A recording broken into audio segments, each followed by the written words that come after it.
नमस्कार दोस्तों, study point में आपका फिर से स्वागत है। जैसा कि अभी हम लोग लुसेंट ऑब्जेक्टिव का रिवीजन कर रहे हैं, जो कि आगे आने वाले सभी प्रतियोगी परीक्षाओं के लिए बहुत ही महत्वपूर्ण है। तो आप लोग बने रहे हमारे साथ। आज हम लोग देखेंगे भारतीय इतिहास का 17वां चैप्टर, ब्रिटिश शासन का भारतीय अर्थव्यवस्था पर प्रभाव। तो शुरू करते हैं आज का वीडियो। आज का पहला क्वेश्चन है, अंग्रेजी शासन का प्रभाव किस क्षेत्र में अधिक पड़ा? ऑप्शन है ए आर्थिक, बी राजनीतिक, सी धार्मिक, डी मनोवैज्ञानिक। का सही आंसर है ऑप्शन ए आर्थिक। नेक्स्ट क्वेश्चन है, सूची वन को सूची टू से सुमेलित कीजिए। सूची वन में ब्रिटिश उपनिवेशवाद के चरण दिए गए हैं और सूची टू में उसकी विशेषता दी गई है। तो देखते हैं। पहला है वाणिज्यिक चरण, जो कि 1757 से 1813 ईस्वी तक था, जिसकी विशेषता थी एकाधिपत्य व्यापार व प्रत्यक्ष विनियोग का काल। दूसरा है औद्योगिक चरण, जो कि 1813 से 1860 ईस्वी तक थी, जिसका विशेषता था मुक्त व्यापार का काल। नेक्स्ट है वित्तीय पूंजीवाद, जो कि 1860 से 1943 तक समय काल रहा, जिसकी विशेषता थी ब्रिटिश पूंजी निवेश का काल। तो इसके अनुसार जो हमारा सही आंसर है वो है ऑप्शन ए। नेक्स्ट क्वेश्चन है, भारत में अंग्रेजों की लूट किस महत्वपूर्ण घटना के बाद शुरू हो गई थी? ऑप्शन है ए प्लासी के युद्ध के पश्चात, बी बक्सर के युद्ध के पश्चात, सी कंपनी को भारत में व्यापार करने की अनुमति मिलने के पश्चात, डी 1813 के चार्टर एक्ट के पश्चात। का सही आंसर है ऑप्शन ए प्लासी के युद्ध के पश्चात अंग्रेजों की लूट शुरू हो गई थी। नेक्स्ट क्वेश्चन है, ब्रिटिश काल में भारत में निम्नलिखित में से किस भू राजस्व व्यवस्था को नहीं अपनाया गया? ऑप्शन है ए अस्थाई बंदोबस्त, बी रैयतवाड़ी व्यवस्था, सी महालवाड़ी व्यवस्था, डी दसाला व्यवस्था। का सही आंसर है ऑप्शन डी दसाला व्यवस्था। नेक्स्ट क्वेश्चन है, भारत में प्रथम रेल लाइन निम्नलिखित में से किसने बिछवाई थी? ऑप्शन है A William Dudley, B Roger Smith, C George Clark, D Warren Hastings. का सही आंसर है option C George Clark. Next question है, भारत से ब्रिटेन की ओर संपत्ति के अपवहन ट्रेन ऑफ वेल्थ का सिद्धांत किसने प्रतिपादित किया था? ऑप्शन है ए गोपाल कृष्ण गोखले, बी दादा भाई नौरोजी, सी सुरेंद्र नाथ बनर्जी, डी लाला लाजपत राय। इसका सही आंसर है option B Dadabhai Naoroji. Next question है, वर्ष 1853 ईस्वी में लॉर्ड डलहौजी ने जो पहली टेलीग्राफ लाइन शुरू की, वह किसके बीच थी? ऑप्शन है ए बम्बई और थाने, बी कलकत्ता और मद्रास, सी बम्बई और आगरा, डी कलकत्ता और आगरा। इसका सही आंसर है ऑप्शन डी कलकत्ता और आगरा। 1853 ईस्वी में लॉर्ड डलहौजी द्वारा पहली टेलीग्राफ लाइन कलकत्ता और आगरा के मध्य शुरू की गई थी। नेक्स्ट क्वेश्चन है, भारत में ब्रिटिश भू राजस्व प्रणाली का निम्नलिखित में से किसने अधिक लाभ प्राप्त किया? ऑप्शन है ए बटाईदार, बी किसान, सी जमींदार, डी कृषि मजदूर। का सही आंसर है ऑप्शन सी जमींदार। नेक्स्ट क्वेश्चन है, भारत में सबसे पहला सूती वस्त्र मिल किस शहर में स्थापित किया गया था? ऑप्शन है ए सूरत, बी मुंबई, सी अहमदाबाद, डी कोयम्बटूर। इसका सही आंसर है ऑप्शन बी मुंबई या मुंबई। नेक्स्ट क्वेश्चन है, अंग्रेजों द्वारा बनाई गई भू राजस्व व्यवस्था की निम्न प्रणालियों में से कौन सी कृषकों के हितों को अधिक सुरक्षा प्रदान करती थी? ऑप्शन है ए बंगाल प्रांत की अस्थायी भू व्यवस्था, बी मद्रास प्रांत की रैयतवाड़ी भू व्यवस्था, सी मध्यवर्ती प्रांत की जमींदारी भू व्यवस्था, डी संयुक्त प्रांत की मालगुजारी भू व्यवस्था। का सही आंसर है ऑप्शन बी मद्रास प्रांत की रैयतवाड़ी भू व्यवस्था अंग्रेजों द्वारा बनाई गई भू राजस्व व्यवस्था में कृषकों के हितों को सबसे अधिक सुरक्षा प्रदान करती थी। नेक्स्ट क्वेश्चन है, इसके द्वारा बंगाल और बिहार की अस्थायी बंदोबस्त इस्तेमारी बंदोबस्त शुरू किया गया? ऑप्शन है A Robert Clive, B Warren Hastings, C Lord Wellesley, D Lord Cornwallis. का सही आंसर है option D Lord Cornwallis. Next question है, ब्रिटिश सरकार ने भारत में अस्थायी बंदोबस्त कब लागू किया? ऑप्शन है ए 1753 में, बी 1793 में, सी 1762 में, डी 1803 में। इसका सही आंसर है ऑप्शन बी 1793 ईस्वी में ब्रिटिश सरकार ने भारत में अस्थायी बंदोबस्त लागू किया। नेक्स्ट क्वेश्चन है, रैयतवाड़ी व्यवस्था कब लागू की गई? ऑप्शन है ए 1816 में, बी 1818 में, सी 1820 में, डी 1822 में। इसका सही आंसर है ऑप्शन सी 1820 में। नेक्स्ट क्वेश्चन है, पहली बार औपचारिक रूप से महलवारी प्रथा कब लागू की गई थी? ऑप्शन है ए 1793 में, बी 1816 में, सी 1820 में, डी 1822 में। इसका सही आंसर है ऑप्शन डी 1822 में। नेक्स्ट क्वेश्चन है, अस्थायी बंदोबस्त जिन क्षेत्रों में लागू किए गए उनमें शामिल है? क्षेत्र का जो नाम दिया गया है वो है बंगाल, बिहार, उड़ीसा, मद्रास के उत्तरी जिले और बनारस। इनमें से कौन से क्षेत्र थे जहाँ पे अस्थायी बंदोबस्त लागू किए गए थे? इनमें से सभी जगहों पर अस्थायी बंदोबस्त लागू किए गए थे, इसलिए इसका सही आंसर है ऑप्शन डी। नेक्स्ट क्वेश्चन है, अंग्रेजी शासनकाल में भारत का कौन सा क्षेत्र अफीम उत्पादन के लिए प्रसिद्ध था? ऑप्शन है ए बिहार, बी दक्षिण भारत, सी गुजरात, डी असम। इसका इसका सही आंसर है ऑप्शन ए बिहार। नेक्स्ट क्वेश्चन है, 18वीं सदी में बंगाल में वस्त्र उद्योग के पतन के लिए उत्तरदायी कारण था?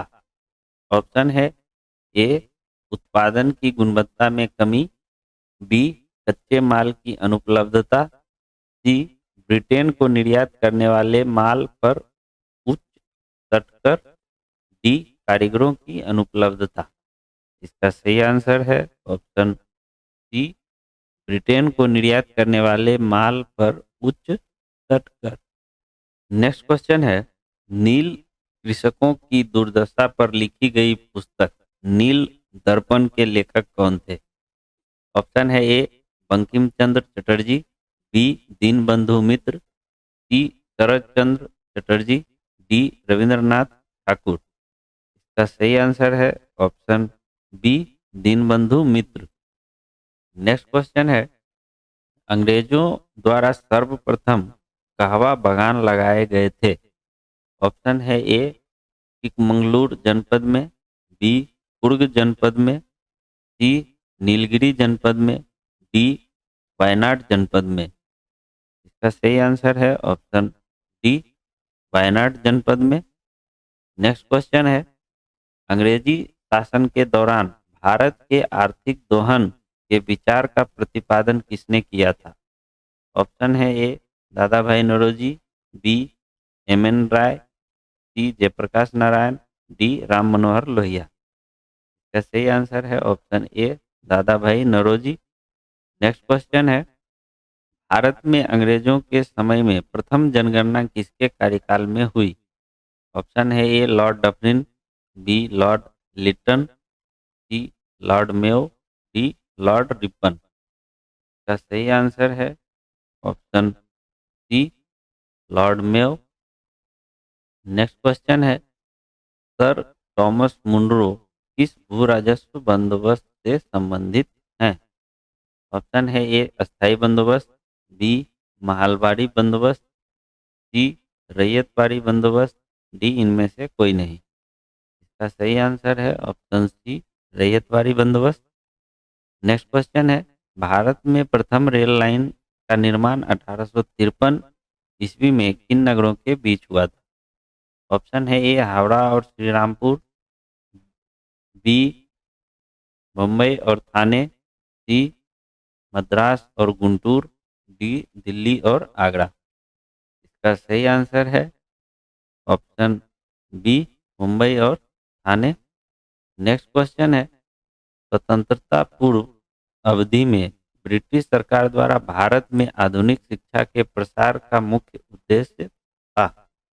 ऑप्शन है ए छोटे प्रशासनिक पदों पर नियुक्ति हेतु शिक्षित भारतीयों की आवश्यकता, बी भारतीय संस्कृति को प्रोत्साहित करना, सी भारतीय लोगों को आधुनिक बनाना जिससे वे राजनीतिक जिम्मेदारी में भाग ले सके, डी उपयुक्त में से कोई नहीं। इसका सही आंसर है ऑप्शन ए छोटे प्रशासनिक पदों पर नियुक्ति हेतु शिक्षित भारतीयों की आवश्यकता। नेक्स्ट क्वेश्चन है, अस्थाई बंदोबस्त के तहत जमींदार को पूरे लगान या भू राजस्व का कितना प्रतिशत राज्य को देना तय किया गया था? ऑप्शन है ए 89%, बी 11%, सी 66%, डी 33%। का सही आंसर है ऑप्शन ए 89%। नेक्स्ट क्वेश्चन है, रैयतवाड़ी व्यवस्था जिन क्षेत्रों में लागू की गई उनमें शामिल थे। क्षेत्र का नाम है मद्रास प्रेसिडेंसी, मुंबई प्रेसिडेंसी, पूर्वी बंगाल, असम और कुर्ग। इन पांचों में से किन क्षेत्रों में रैयतवाड़ी व्यवस्था लागू की गई थी? रैयतवाड़ी व्यवस्था इन सभी क्षेत्रों में लागू की गई थी, इसलिए इसका जो सही आंसर है वो है ऑप्शन डी। नेक्स्ट क्वेश्चन है, उत्तरी भारत में भूमि कर व्यवस्था का प्रवर्तक, the father of land settlement in northern India किसे कहा जाता है? ऑप्शन है A Martin Bird, B Thomas Munro, C captain Reid, D Charles Grant. इसका सही आंसर है option A Martin Bird. Next question है, समस्त अंग्रेजी भारत की सर्वाधिक भूमि पर लगभग 51% भूमि पर अपनाई गई भू राजस्व व्यवस्था थी। ऑप्शन है ए अस्थाई बंदोबस्त, बी रैयतवाड़ी व्यवस्था, सी महलवाड़ी व्यवस्था, डी इनमें से कोई नहीं। इसका सही आंसर है ऑप्शन बी रैयतवाड़ी व्यवस्था। समस्त अंग्रेजी भारत की यानी अंग्रेजों के पास जितना क्षेत्र था भारत का, जिसमें से सबसे अधिक लगभग 51% भूमि पर रैयतवाड़ी व्यवस्था अपनाई गई थी। नेक्स्ट क्वेश्चन है, भारत में उपनिवेशी काल में हिटली आयोग 1929 का उद्देश्य था। ऑप्शन है ए और आगे राजनीतिक सुधारों के लिए भारत की क्षमता का परीक्षण। बी, श्रमिकों की मौजूदा परिस्थितियों पर प्रतिवेदन पर सिफारिशें प्रस्तुत करना। सी,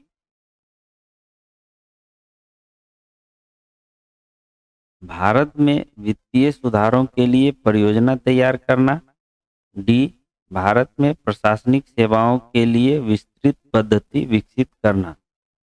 इसका सही आंसर है option B,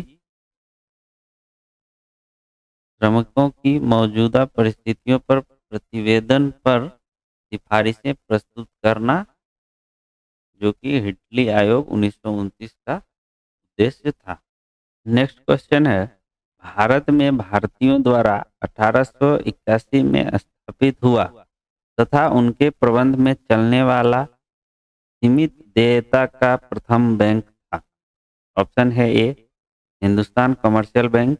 B, Awadh commercial bank. C, Punjab national bank.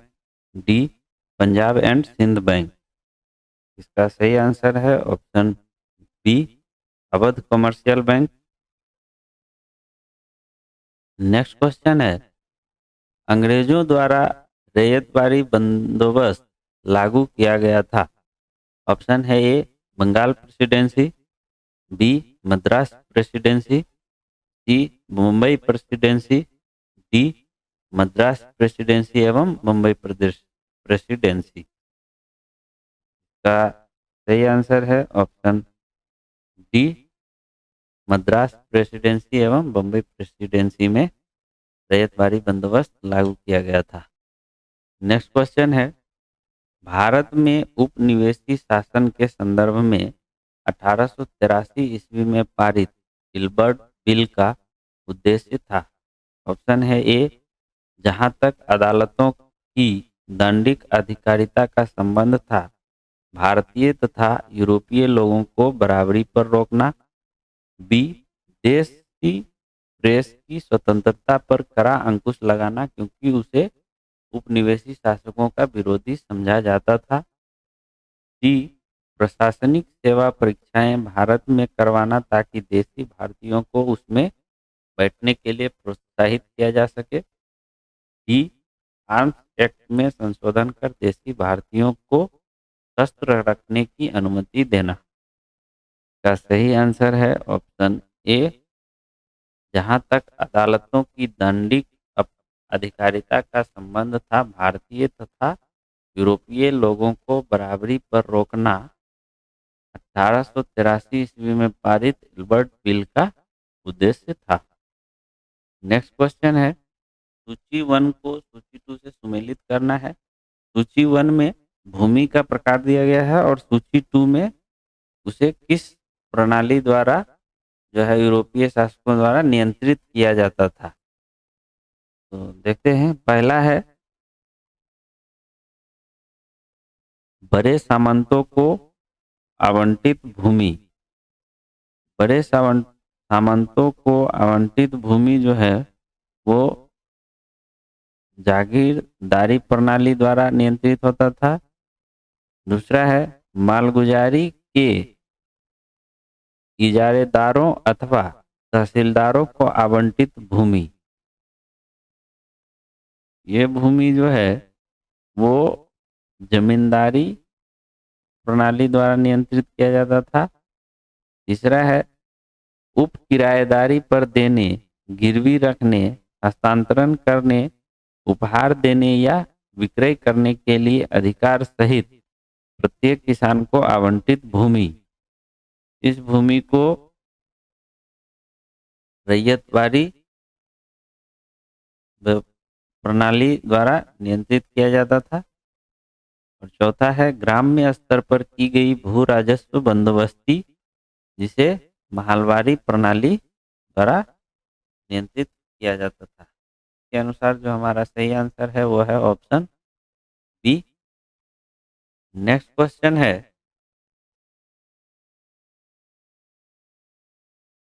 British शासन के दौरान भारत में उद्योगों का कोई स्वतंत्र विकास नहीं हुआ, इसका कारण था। ऑप्शन है ए भारी उद्योगों का अभाव, बी विदेशी पूंजी की कमी, सी प्राकृतिक संसाधनों की कमी, डी धनिक वर्ग द्वारा भू संपत्ति में निवेश करने को तरहीज तरजीह या प्राथमिकता। का सही आंसर है ऑप्शन ए भारी उद्योगों का अभाव। नेक्स्ट क्वेश्चन है, यद्यपि भारत के व्यापार पर 1813 के चार्टर एक्ट द्वारा कंपनी के एकाधिकार को समाप्त कर दिया गया, परंतु फिर भी किस वस्तु का व्यापार केवल कंपनी के लिए ही सुरक्षित रखा गया? ऑप्शन है ए कागज, बी जूट, सी चाय, डी चीनी। का सही आंसर है ऑप्शन सी चाय। नेक्स्ट क्वेश्चन है, ब्रिटिश ईस्ट इंडिया कंपनी का व्यापारिक अधिकार अंतिम रूप से किस एक्ट के तहत समाप्त किया गया? ऑप्शन है ए 1813 का चार्टर एक्ट, बी 1833 का चार्टर एक्ट, सी 1858 का विक्टोरिया की घोषणा एक्ट, डी इनमें से कोई नहीं। का सही आंसर है ऑप्शन बी 1833 का चार्टर एक्ट। नेक्स्ट क्वेश्चन है, अस्थाई बंदोबस्त 1793 के अंतर्गत जमींदारों से अपेक्षा की गई थी कि वे खेतिहरों को पट्टा जारी करेंगे। अनेक जमींदारों ने पट्टा जारी नहीं किए, इसका कारण था? ऑप्शन है ए जमींदारों के ऊपर किसानों का विश्वास था, बी जमींदारों के ऊपर कोई सरकारी नियंत्रण नहीं था, सी यह ब्रिटिश सरकार की जिम्मेदारी थी, डी खेतिहरों की दिलचस्पी प्राप्त करने की नहीं थी। इसका सही आंसर है ऑप्शन बी जमींदारों के ऊपर कोई सरकारी नियंत्रण नहीं था। नेक्स्ट क्वेश्चन है, भू राजस्व सॉरी ब्रिटिश भू राजस्व व्यवस्था के संदर्भ में इन कथनों पर विचार कीजिए। पहला कथन है, अस्थाई बंदोबस्त के तहत सरकार ने जमींदारों से हमेशा हमेशा के लिए लगान निश्चित किया, इसी कारण इसे अस्थाई बंदोबस्त कहा गया। दूसरा है, रैयतवारी व्यवस्था के तहत सरकार ने रैयतों से लगान निश्चित किया, इसी कारण इसे रैयतवारी व्यवस्था कहा गया। तीसरा है, महलवारी व्यवस्था के तहत प्रत्येक खेत के आधार पर भू राजस्व निर्धारित नहीं किया गया, बल्कि प्रत्येक महाल यानी जागीर का एक भाग के अनुसार निश्चित किया गया, इसलिए यह व्यवस्था महलवारी व्यवस्था कहलाई। इन कथनों में से कौन सा कथन सही है? इन कथनों में से तीनों ही कथन सही है। अस्थाई बंदोबस्त के तहत सरकार ने जमींदारों से हमेशा हमेशा के लिए लगान निश्चित किया, इसी कारण इसे अस्थाई बंदोबस्त कहा गया। रैयतवारी व्यवस्था के तहत सरकार ने रैयतों से लगान निश्चित किया, इसी कारण इसे रैयतवारी व्यवस्था कहा गया। और महलवारी व्यवस्था के तहत प्रत्येक खेत के आधार पर भू राजस्व निर्धारित नहीं किया गया, बल्कि प्रत्येक महाल यानी जागीर का एक भाग के अनुसार निश्चित किया गया, इसलिए यह व्यवस्था महलवारी व्यवस्था कहलाई। इसके अनुसार जो हमारा सही आंसर है वो है ऑप्शन डी। नेक्स्ट क्वेश्चन है, सूची 1 को सूची 2 से सुमेलित करना है। सूची 1 में भू राजस्व व्यवस्था का नाम दिया है और सूची 2 में उससे संबंधित व्यक्ति का नाम है। तो देखते हैं, पहला है अस्थाई बंदोबस्त। अस्थाई बंदोबस्त से संबंधित व्यक्ति है कॉर्नवालिस, चार्ल्स ग्रांट और जॉन शोर। दूसरा है रैयतवारी व्यवस्था।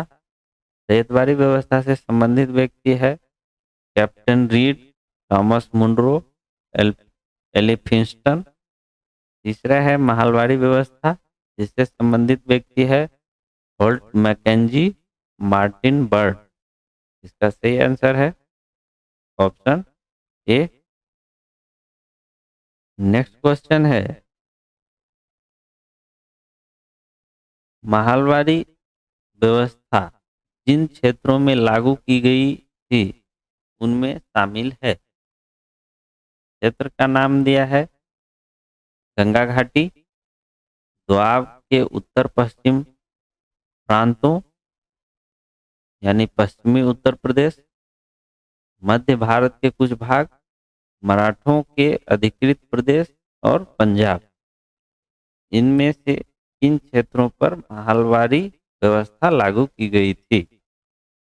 इनमें से सभी क्षेत्रों पर महलवारी व्यवस्था लागू की गई थी, तो इसलिए जो इसका सही आंसर है वो है ऑप्शन डी।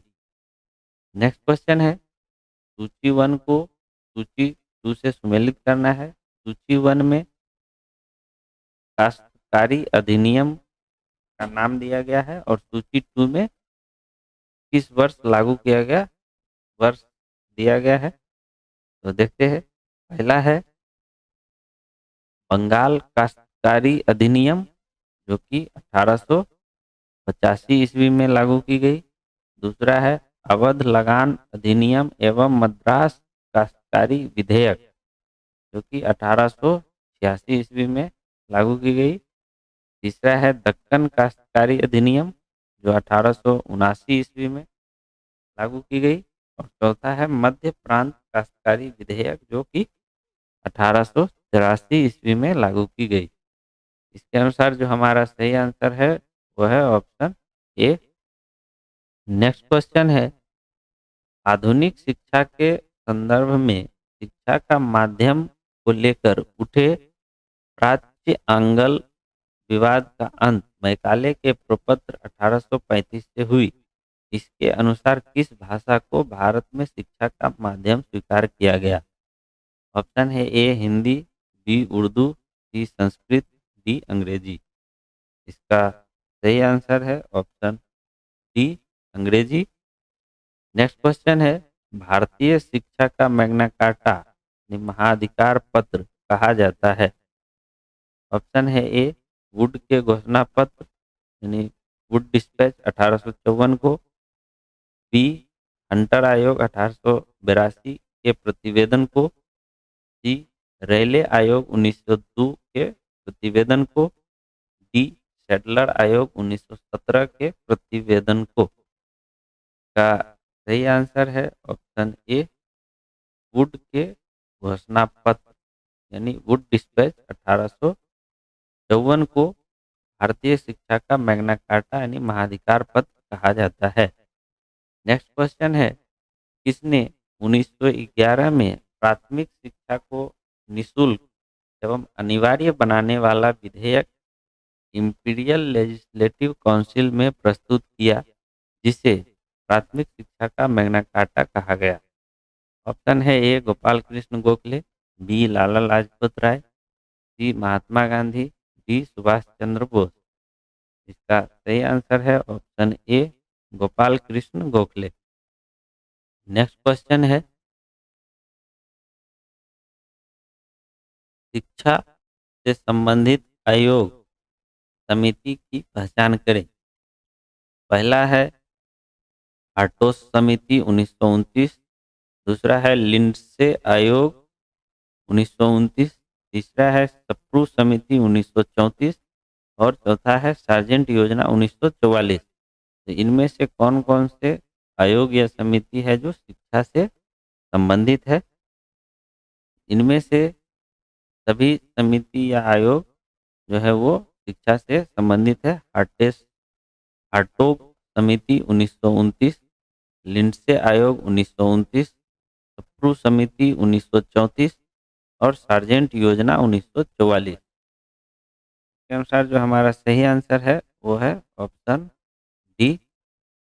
नेक्स्ट क्वेश्चन है, किस सिद्धांत का अर्थ था कि शिक्षा समाज के उच्च वर्ग को दी जाए और इस वर्ग से छन छन कर शिक्षा का प्रभाव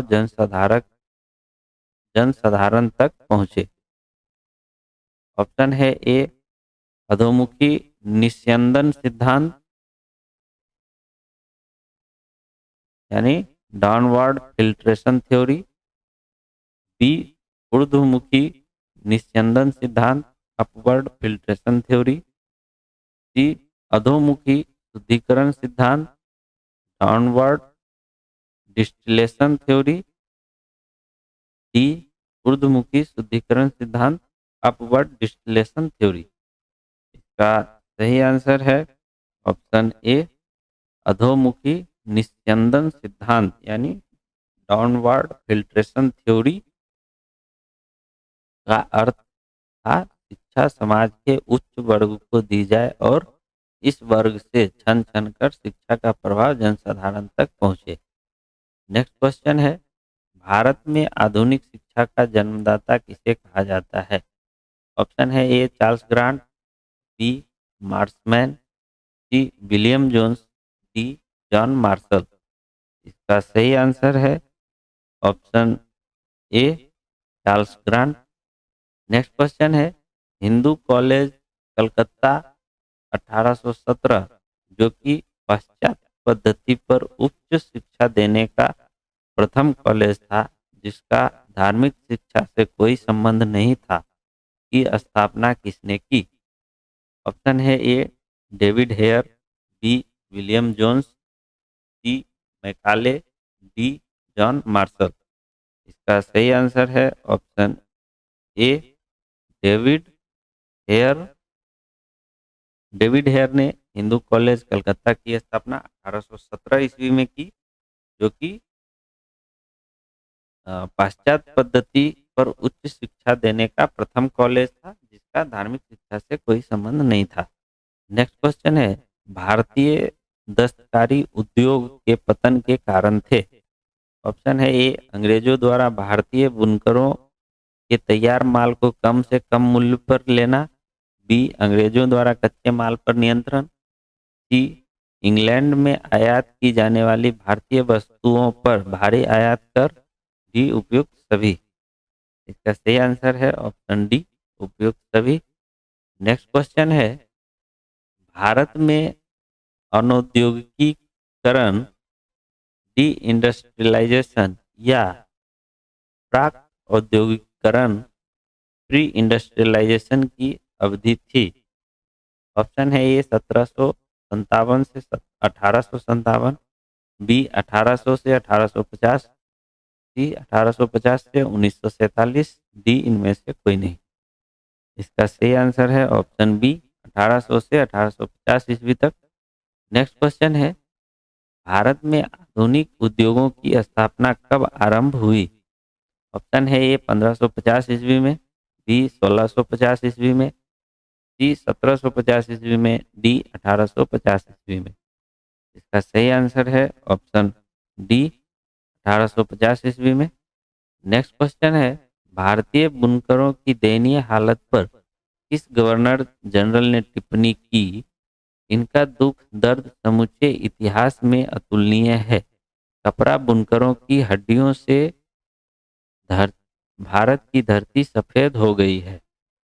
ऑप्शन है A Lord Cornwallis, B William Bentinck, C Lord Dalhousie, D Lord Canning. इसका सही आंसर है option B William Bentinck. Next question है, बैप्टिस्ट मिशनरियों की त्रिमूर्ति जोशुआ मार्समैन, विलियम केरी एवं विलियम वार्ड ने श्रीरामपुर को अपना कार्य क्षेत्र चुना जिस कारण उन्हें श्रीरामपुरत्रयी के नाम से भी जाना गया। यह श्रीरामपुर स्थित है। ऑप्शन है ए बंगाल में, बी गुजरात में, सी तमिलनाडु में, डी केरल में। इसका सही आंसर है ऑप्शन ए बंगाल में।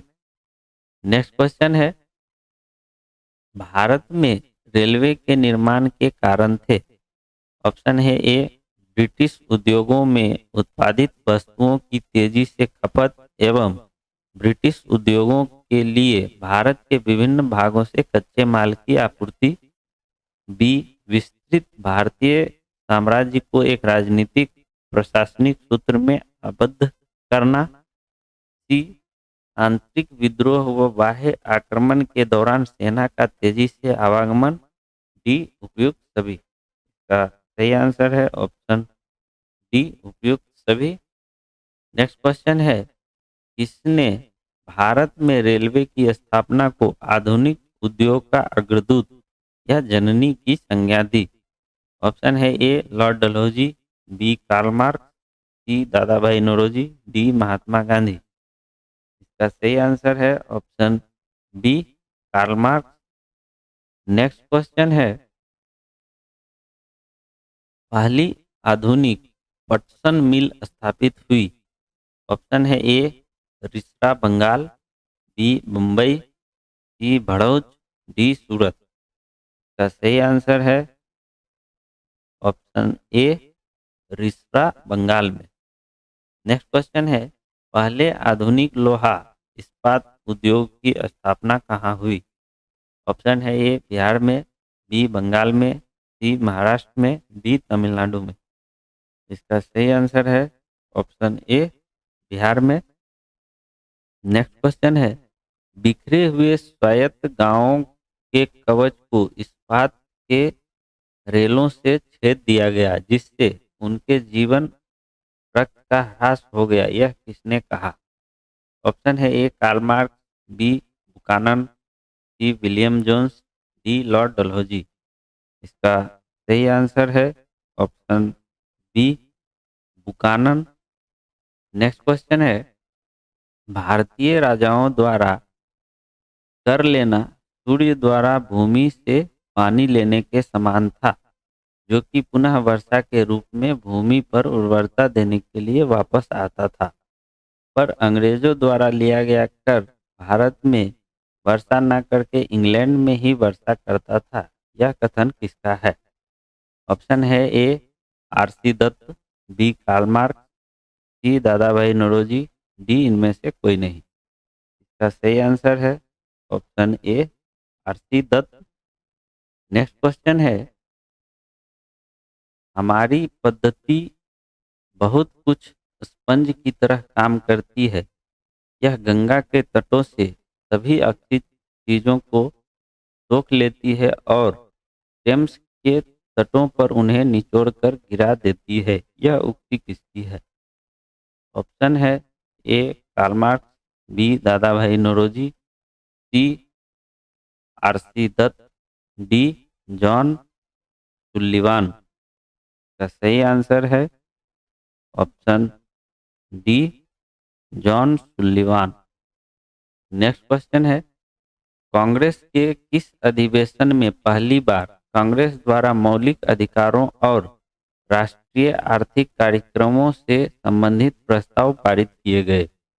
ऑप्शन है ए कराची अधिवेशन 1931, बी सूरत अधिवेशन 1907, सी लखनऊ अधिवेशन 1916, डी लाहौर अधिवेशन 1929। इसका सही आंसर है ऑप्शन ए कराची अधिवेशन 1931।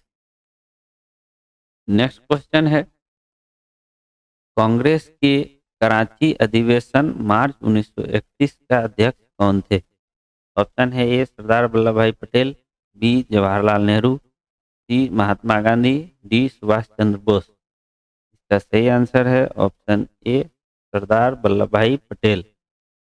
नेक्स्ट क्वेश्चन है, सुमेलित कीजिए। सूची 1 में अकाल से संबंधित आयोग का नाम दिया गया है और सूची 2 में तत्कालीन गवर्नर जनरल का नाम दिया है। तो देखते हैं, पहला है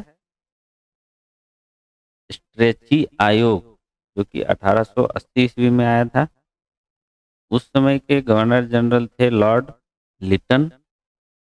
दूसरा है लियाल आयोग 1897 और उस समय गवर्नर जनरल थे लॉर्ड एल्गिन। तीसरा है मैकडोनल आयोग 1900, जिस समय गवर्नर जनरल थे लॉर्ड कर्जन। और चौथा है वुडहेड आयोग 1943-44, जिसमें गवर्नर जनरल थे लॉर्ड बेबेल। तो इसके अनुसार जो हमारा सही आंसर है वो है ऑप्शन ए। नेक्स्ट क्वेश्चन है, 20वीं सदी के पूर्वार्ध में देश का भीषणतम अकाल 1942-43 में कहाँ पड़ा? ऑप्शन है A Bengal, B Maharashtra, C Rajasthan, D Gujarat. इसका सही आंसर है option A Bengal. Next question है, ब्रिटिश काल में निम्नलिखित में से कौन कौन से उद्योग धंधे विकसित हुए?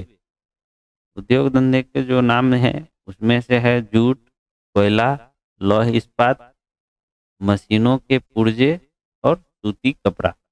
इन पांचों में से कौन से उद्योग धंधे ब्रिटिश काल में विकसित हुए? तो इनमें से जूट, कोयला, लौह इस्पात एवं सूती कपड़ा, जो ये चार उद्योग थे ये ब्रिटिश काल में विकसित हुए थे। मशीनों के पुर्जे का जो उद्योग था वो ब्रिटिश काल में नहीं आया था। इसके अनुसार जो हमारा सही आंसर है वो है ऑप्शन ए। नेक्स्ट क्वेश्चन है, 1938 ईस्वी के अंत में भारतीय राष्ट्रीय कांग्रेस के अनुरोध पर जो राष्ट्रीय योजना समिति बनाई गई उसके अध्यक्ष थे? ऑप्शन है A B K R V Rao, B Jawaharlal Nehru, C Sardar Patel, D Rajendra Prasad. इसका सही आंसर है option B Jawaharlal Nehru. Next question है, अकालों को रोकने तथा अकाल पीड़ितों की सहायता हेतु भारत सरकार ने अकाल संहिता हेमिन कोड कब प्रचारित किया? ऑप्शन है ए 1879 में, बी 1881 में, सी 1883 में, डी 1885 में। इसका सही आंसर है ऑप्शन सी 1883 में। नेक्स्ट क्वेश्चन है, भारत में विकेंद्रीकरण का शुभारंभ किसके समय में हुआ? ऑप्शन है A Lord Dufferin, B Lord Lytton, C Lord Ripon, D Lord Mayo. इसका सही आंसर है option D Lord Mayo.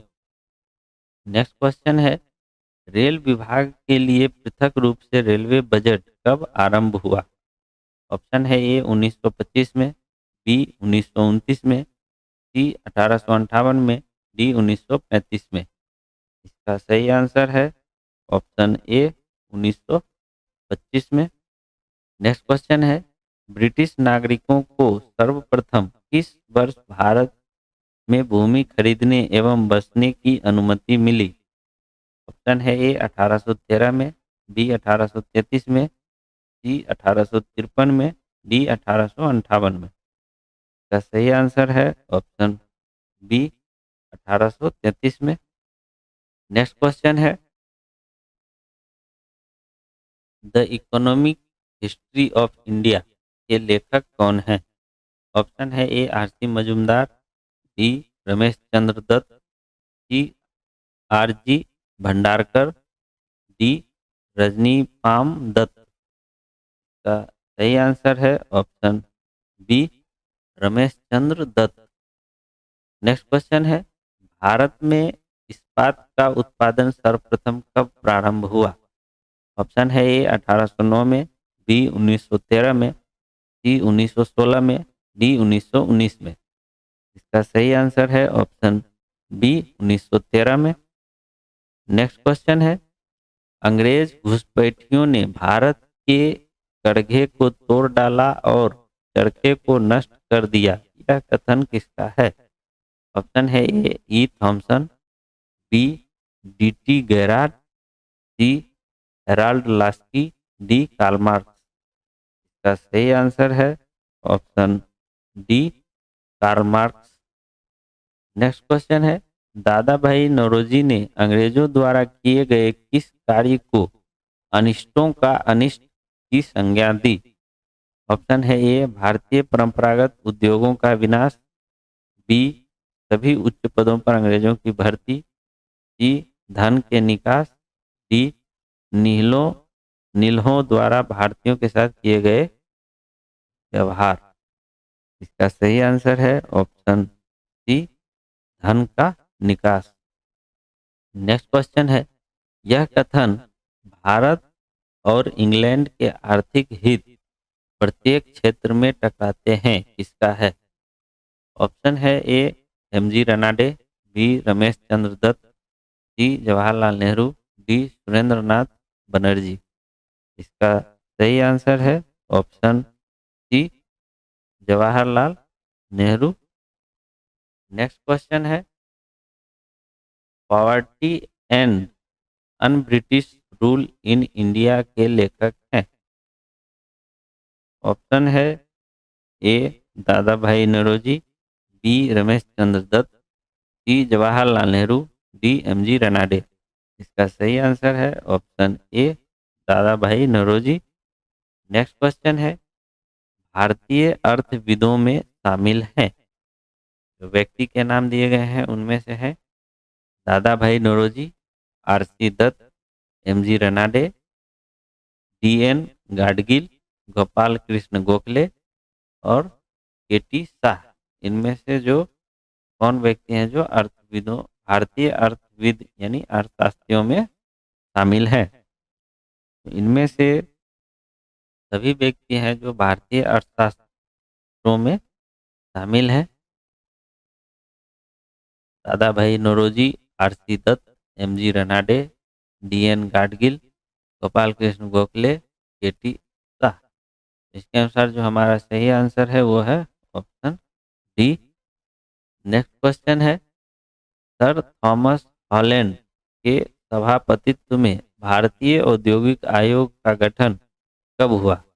Option है ए 1911 ईस्वी में, बी 1913 में, सी 1916 में, डी 1923 में। इसका सही आंसर है ऑप्शन सी 1916 में। नेक्स्ट क्वेश्चन है पहला औद्योगिक सम्मेलन किस वर्ष आयोजित किया गया? ऑप्शन है ए 1903, बी 1905, सी 1907, डी 1909। इसका सही आंसर है ऑप्शन सी 1907।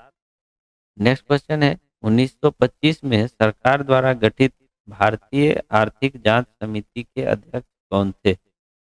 ऑप्शन है A Annie Merchant, B T C Goswami, C P V Wadia, D M Visvesvaraya. का सही आंसर है option D M Visvesvaraya. Next question है निम्नलिखित में से किसने भारत के अंग्रेजी उपनिवेश नियंत्रण की आलोचना में अन ब्रिटिश पदावली का उपयोग किया था? ऑप्शन है ए आनंद मोहन बोस, बी बदरुद्दीन तैयबजी, सी दादा भाई नौरोजी, डी फिरोज शाह मेहता।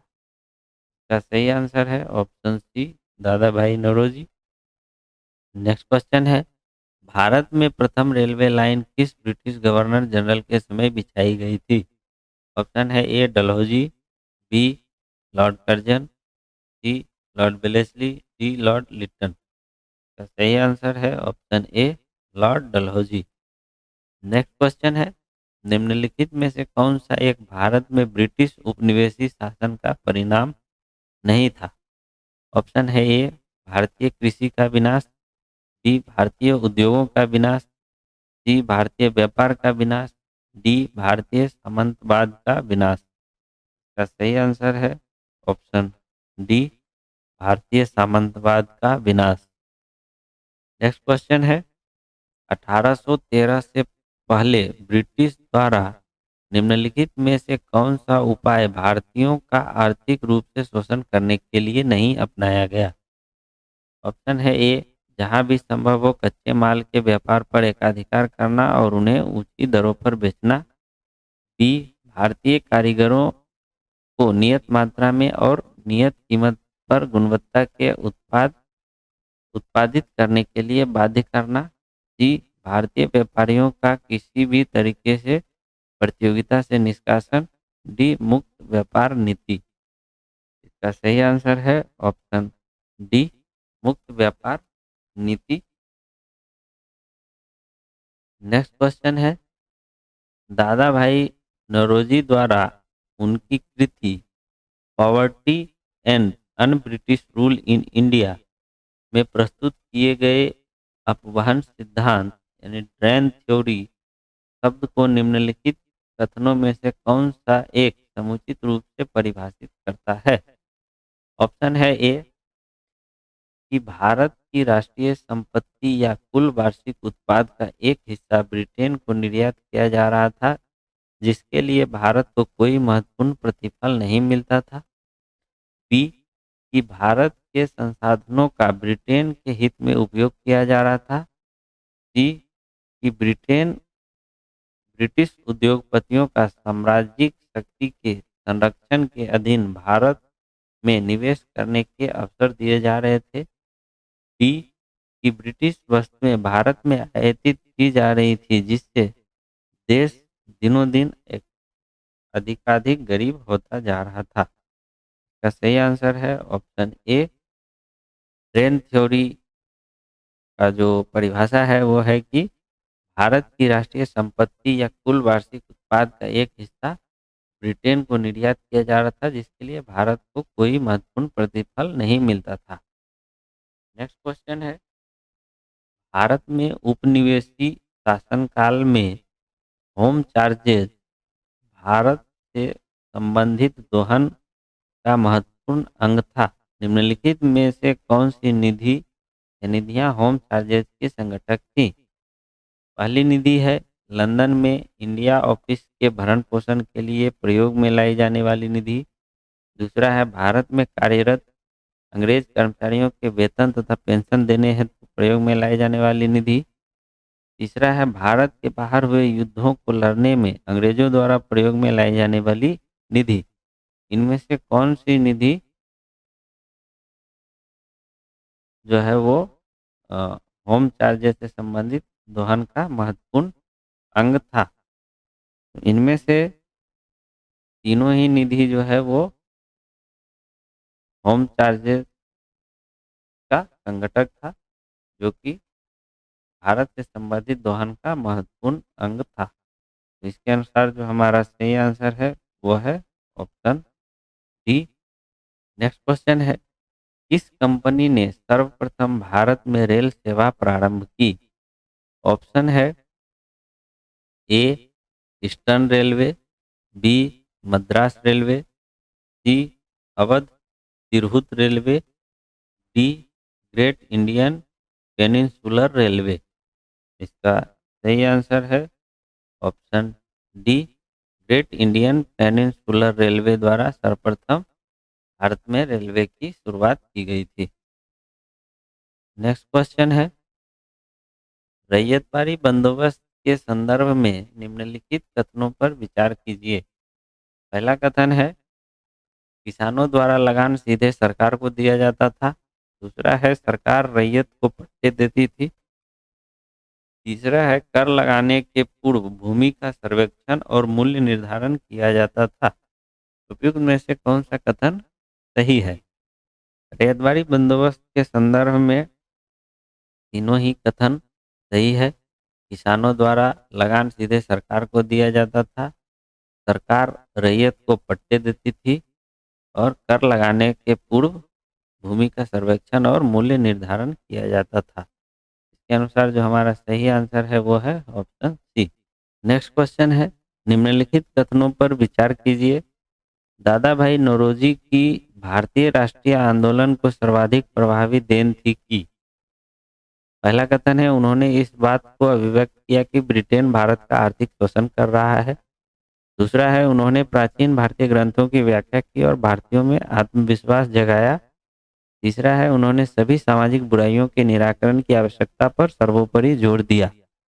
इनमें से कौन सा कथन सही है? तो दादा भाई नौरोजी के संबंध में इनमें से जो पहला कथन सिर्फ सही है।